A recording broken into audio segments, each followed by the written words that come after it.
Recently हर पाकिस्तानी की उम्मीदें मुमकिन खुशखबरी से वाबस्ता हैं कि शायद पाकिस्तानी ज़मीन से ऑयल यानी कि तेल बरामद होने वाला है। लेकिन हमारे पास अभी तक कोई कंफर्मेशन नहीं। सो आई डिसाइडेड कि क्यों ना पता किया जाए कि एक्चुअली कंपनीज ऑयल ज़मीन से कैसे निकालती हैं और उनको किन किन चैलेंजेस का सामना करना पड़ता है। Let's start. This is Gauhar Ali Rizvi and you are on my channel.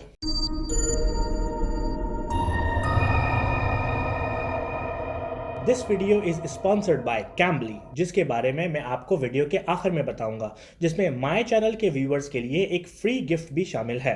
वैसे तो ऑयल एक्सट्रैक्शन, ख्वाह वो ज़मीन से हो या समंदर से, एक इंतहाई पेचीदा और बहुत ही ख़तरनाक काम है। और ये फील्ड इतनी कॉम्प्लिकेटेड है कि इसके मैकेनिज़्म को आसानी से समझना थोड़ा मुश्किल है। तो मैं कोशिश करूंगा कि टेक्निकल वर्ड्स का इस्तेमाल कम से कम करूं इस वीडियो में और आपको इंतहाई आसानी के साथ बताऊं। बहुत ही स्पेशलाइज्ड जियोलॉजिस्ट ही ऑयल ढूंढने का काम करते हैं और मेरी रिसर्च में पता लगा कि बड़ी बड़ी कंपनीज एक अच्छे जियोलॉजिस्ट को सोने के तराजू में तोल कर सैलरी देती हैं। ये लोग ज़मीन और समंदर में छोटे छोटे साइंस ढूंढते हैं तेल के। इस प्रोसेस को सिज्मोलॉजी कहते हैं, जिसमें ज़मीन की बनावट, उसका माजी के साथ साथ सैटेलाइट की इमेजेस से लेकर बहुत ही हसास मशीनरी का इस्तेमाल होता है। लेकिन सबसे ज़्यादा इस्तेमाल होने वाला प्रोसेस वो होता है जिसके दौरान हवा की शॉक वेव्स यानी कि धमाके किए जाते हैं और फिर उनकी गूंज को बहुत ही ध्यान से जांचा जाता है, जिससे ज़ेर ज़मीन या समंदर में ऑयल का पता लगता है। जैसे ही किसी जियोलॉजिस्ट को अंदाज़ा होता है कि यहाँ शायद ऑयल मौजूद है, तो वो अप्रूवल्स वगैरह के बाद स्पेशल मशीनरी से ऑयल निकालने की तैयारी की जाती है। हम आज की वीडियो में समंदर से ऑयल निकलने के बारे में ही डिस्कस करेंगे। तेल के मुमकिना अंदेशे के बाद उस जगह की ड्रिलिंग की जाती है। एक शिप, जिसको ड्रिलिंग बार्ज कहते हैं, पहले सैटेलाइट की मदद से उस पॉइंट पर पहुंचती है जहां जियोलॉजिस्ट ने अंदाज़ा लगाया होता है। इस शिप के नीचे प्रोपेलर्स होते हैं जो शिप को बिल्कुल उसी जगह रखते हैं और उसको लहरों के साथ बहने या इधर उधर हिलने नहीं देते। पोजीशन में आने के बाद शिप से पहला कंडक्टर पाइप नीचे भेजा जाता है। यह सबसे इंपॉर्टेंट पाइप होता है जिससे ऑयल की ड्रिलिंग के लिए अच्छी बुनियाद फराहम होती है।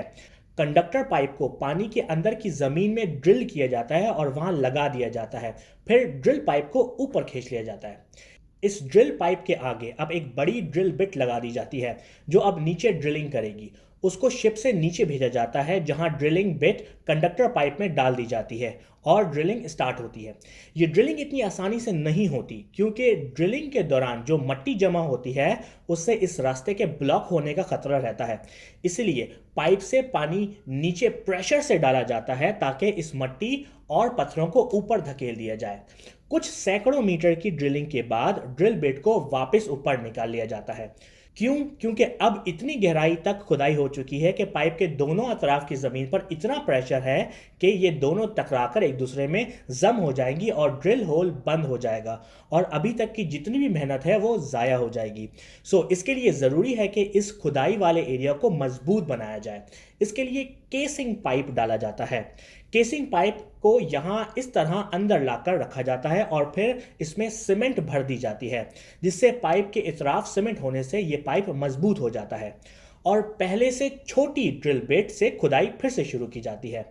अब हम ऑयल के करीब हैं और इसके लिए पाइप पर एक और मशीन लगाकर नीचे भेजी जाती है जिसको ब्लो आउट प्रिवेंटर कहते हैं। इस मशीन का काम होता है कि अगर ज़मीन से तेल बहुत तेज़ी में ऊपर आएगा या निकलकर समंदर में गिरना या फैलना शुरू कर देगा तो ये मशीन इसको रोक लेती है और ऑयल को बाहर नहीं आने देती। इस मशीन की इंस्टॉलेशन के बाद फिर से खुदाई शुरू की जाती है, लेकिन इस बार प्रेशर को काबू में करने के लिए पानी का इस्तेमाल नहीं होता। क्यों? क्योंकि अब प्रेशर इतना बढ़ गया है कि पानी भी इस्तेमाल करेंगे तो भी सुराख कोलैप्स कर जाएगा और अभी तक की सारी मेहनत ज़ाया हो जाएगी। तो पानी की जगह कीचड़ यानी कि मड का इस्तेमाल किया जाता है। ये स्पेशलाइज्ड मड होती है जो कि जहाज से ड्रिलिंग पाइप के थ्रू पंप की जाती है और वहीं ऊपर जमा कर ली जाती है। इससे समंदर भी खराब नहीं होता और वो मड किसी और ड्रिलिंग में भी इस्तेमाल के लायक होती है। जब ऑयल वेल यानी कि तेल के कुएं तक ड्रिल पहुंचती है तो हमें यूजली 3 में से एक कंडीशन मिलती है। या तो वहां सिर्फ गैसेस होती हैं, या फिर सिर्फ ऑयल होता है, या फिर ऑयल एंड गैसेस दोनों होती हैं। लेट्स से कि हमने जिस वेल को हिट किया वहां गैसेस एंड ऑयल दोनों थे, तो सबसे पहले गैसेस निकलती हैं और उनको पहले कंटेन किया जाता है और फिर सेपरेट किया जाता है। इस गैस के मिक्सचर से एलएनजी बनती है, एलपीजी बनती है और सल्फर निकलता है।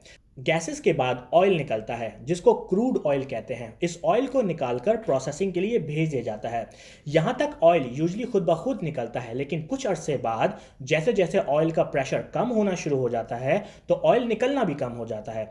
इसीलिए हम सेकेंडरी रिकवरी इस्तेमाल करते हैं जिसके दौरान ऑयल पंप्स के जरिए बाहर निकाला जाता है, और जब पंप्स के जरिए भी ऑयल निकलना बंद हो जाता है या कम हो जाता है तो फिर उस वेल में नाइट्रोजन जैसी इनर्ट गैसेस को इंजेक्ट कर दिया जाता है, जिससे टर्शरी ऑयल रिकवरी होती है। एक बार किसी भी कुएं का ऑयल पूरी तरह निकाल लिया जाए तो उसके बाद उस वेल को प्लग कर दिया जाता है और उस इलाके में कहीं और ड्रिलिंग शुरू की जाती है। थोड़ा सा इस वीडियो के स्पॉन्सर के बारे में। कैम्बली एक बहुत ही अच्छी एप्लीकेशन है इंग्लिश सीखने के लिए। इंग्लिश सीखना आपकी personal development and even professional development में भी बहुत अहम किरदार अदा कर सकती है। कैम्बली आपको कोई लेक्चर या एग्जाम नहीं देती, बल्कि आपको डायरेक्ट इंग्लिश बोलने वाले टीचर से इंटरेक्शन करवाती है जिनकी मादरी जबान इंग्लिश होती है। आप डायरेक्ट किसी अमेरिकन, ऑस्ट्रेलियन या कैनेडियन से इंग्लिश सीखते हैं और ये टीचर्स हर वक्त अवेलेबल होते हैं। माय चैनल के व्यूअर्स के लिए स्पेशल ये है कि अगर आप डिस्क्रिप्शन में दिए गए लिंक से साइन अप करेंगे तो आपको 15 मिनट का फ्री सेशन दिया जाएगा, जिसमें आप कैम्बली को सिर्फ ट्राई ही नहीं कर सकते बल्कि उसके फीचर्स को एक्सपीरियंस भी कर सकते हैं। और यही नहीं, अगर आप कैम्बली की सब्सक्रिप्शन को परचेज करना चाहते हैं तो 10% डिस्काउंट वाउचर भी आपको दिया जा रहा है। मैंने खुद कैम्बली को इस्तेमाल किया है और इसीलिए मैं कैम्बली को रिकमेंड भी कर रहा हूं। Use the link in the description and let me know कि आपको कैम्बली कैसी लगी। Back to the video. अगर आप जानना चाहते हैं कि पाकिस्तान में इस वक्त क्या हो रहा है और एक्सॉन मोबिल अभी तक किस मरहले में पहुंची है और पाकिस्तान को कैसे ख्याल आया ऑयल एक्सट्रैक्शन का, तो मुझे कमेंट में रिक्वेस्ट करें and I will definitely consider making a detailed video कि कैसे पाकिस्तान में ऑयल एक्सट्रैक्शन हो रही है, कहाँ हो रही है और इसकी क्या अपडेट्स हैं। होप कि आपको मेरी वीडियो पसंद आई हो। लेट मी नो कि आपको मेरी वीडियो कैसी लगी। अगर आप मेरी पर्सनल लाइफ को फॉलो करना चाहते हैं तो प्लीज़ मुझे इंस्टाग्राम पर फॉलो करें gauhar.rizvi। यूट्यूब पर मुझे ज़रूर सब्सक्राइब करें www.youtube.com/mychannelvideo and I will see you in the next video.